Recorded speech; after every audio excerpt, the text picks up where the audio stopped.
पहलगाम नरसंहार पर सारा देश में अलर्ट। एही क्रम में राज्यर समुद्र तट में सुरक्षा कड़ाकड़ी होईछि।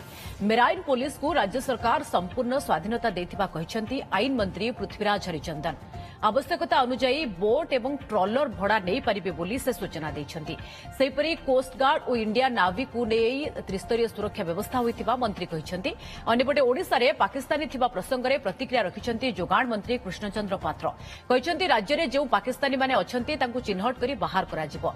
राज्य गृह विभाग सेमानंक उपरे नजर रखिछि। ता सहित बिना रेकर्ड बिना भिसारे जो बांग्लादेशी ओडिशा रे अछंती तांकु भी विदा कराजिबो बोली मंत्री कहिसेंती। वर्तमान समुद्र तट संपूर्ण सुरक्षित। जो मरीन पुलिस जो अच्छी 5 नॉटिकल माइल्स पर्यंत से कवर कर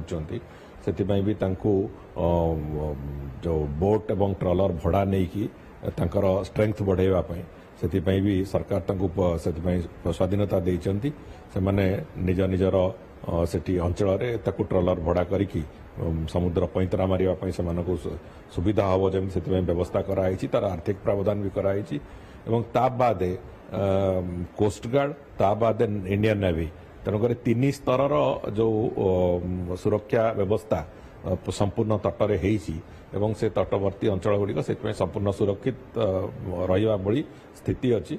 एबे जहाँ इनफिल्ट्रेशन होची सेटा समुद्र देके हो नहीं। माननीय प्रधानमंत्री उपयुक्त नेतृत्व नौचंती, ठीक नेतृत्व नौचंती, ठीक समय से ठीक नेतृत्व नेबे एवं ठीक एक्शन नेबे। आमे टिके अपेक्षा करिबा, धैर्य धरिबा। निश्चित भाव में भारतर मथा केबे नईब नाही, नई नाही कि नईब नाही। ओडिशा रे जो माने पाकिस्तान माने अछंती ताऊ डिटेक्ट करा जाउची, ताऊ बाहर करा जाउ।